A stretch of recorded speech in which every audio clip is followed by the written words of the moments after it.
remind us of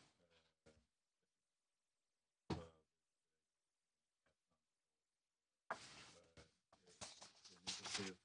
Is this about new aircraft, or is it just about the management of existing aircraft? I mean, is it something that would, for example, enable, let's say, Slovakia needs air transport to buy it from France or Germany or some other country, or does it lead to an increase in the EU air fleet capacity? First of all, it addresses, the objective is to make existing aircraft available for those who do not own themselves those kind of aircrafts. So we are thinking that the A400M will be the backbone of the EATF, but also C-130, already owned by our member states, will become part of this fleet, but also other aircraft could become part as long as they are owned by some of our member states, like CASA aircraft, like C-17, but I think there is only just one member state of the European Union who owns C-17 aircraft. So it's less about new orders for new aircraft, but it's about existing or delivered, to be delivered aircraft. Julian?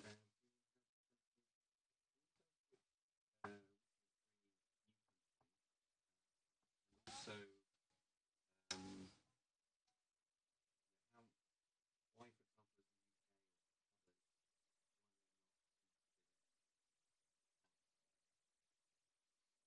The newcomers are Finland, Poland, and Sweden.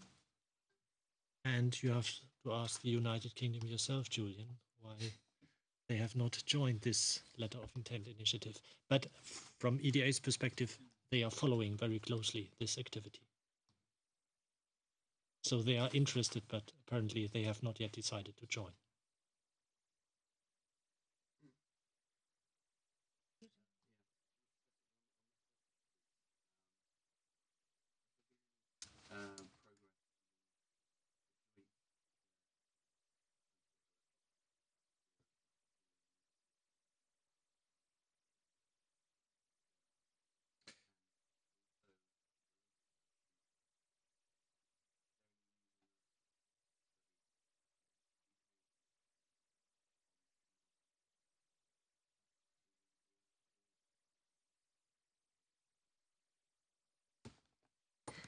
You were referring with your first question to the Future Transport Helicopter project. This is based on a Franco-German initiative, and it became an EDA Category B project in May this year. We have established a close dialogue with the US Pentagon, with the US Ministry of Defense, in order to investigate the potential for a transatlantic cooperation. What we would need from a European perspective is an emerging military requirement on the US side, which is similar to the military requirements defined by France and Germany. And these discussions are currently ongoing, and they have not yet been finalized. I mean, we are talking about a cooperation government to government, not only industry to industry, and for a government to government cooperation, you need a similar military requirement on the French and the German side, but also on the US side. And without that, it will not be able to establish a government-to-government cooperation. I'm not aware of this safety study you were referring to.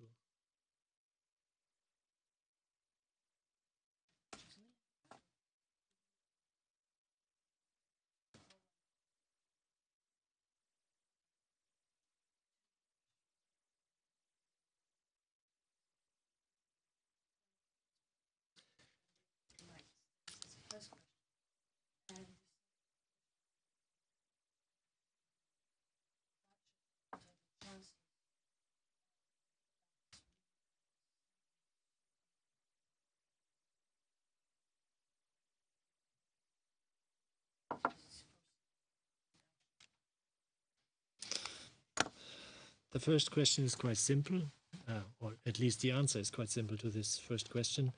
I don't know by when the Americans will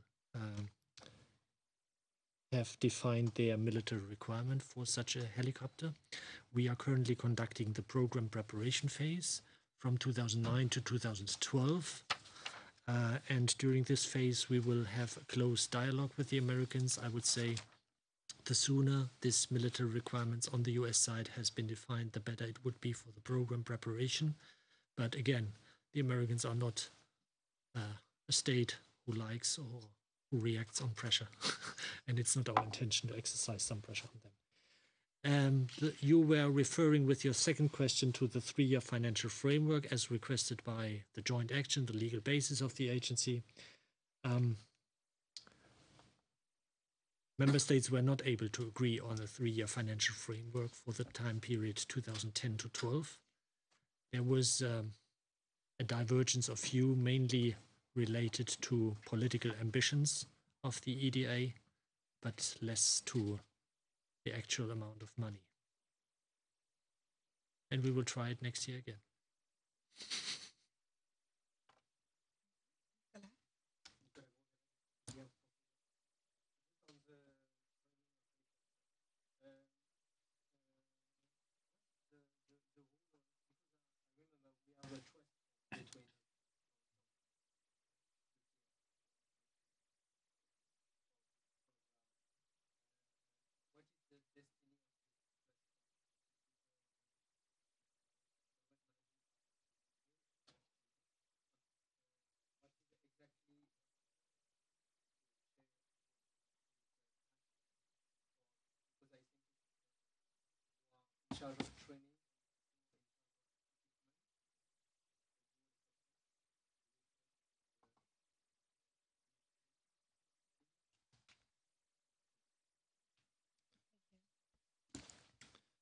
The trust fund is based on a Franco-British initiative.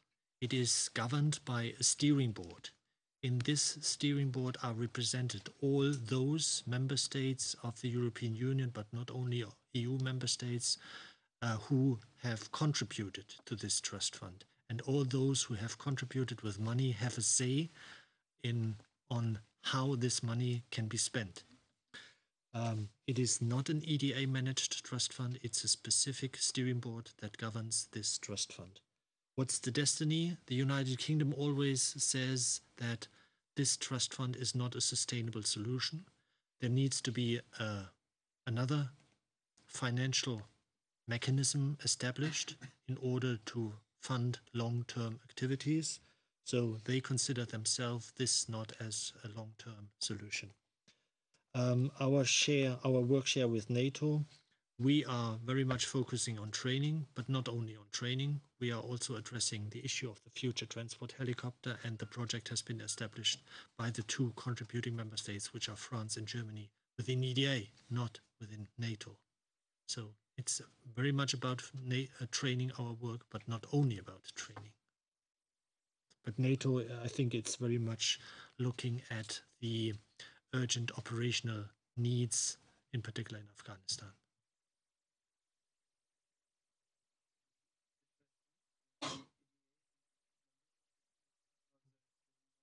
We do not contribute to the trust fund, so we are not member.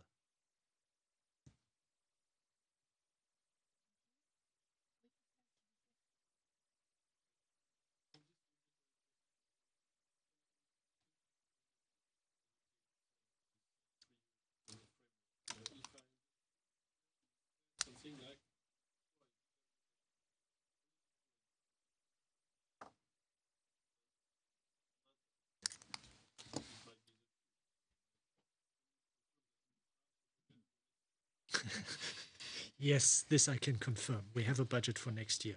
It is about 31 million euro. All inclusive, all included.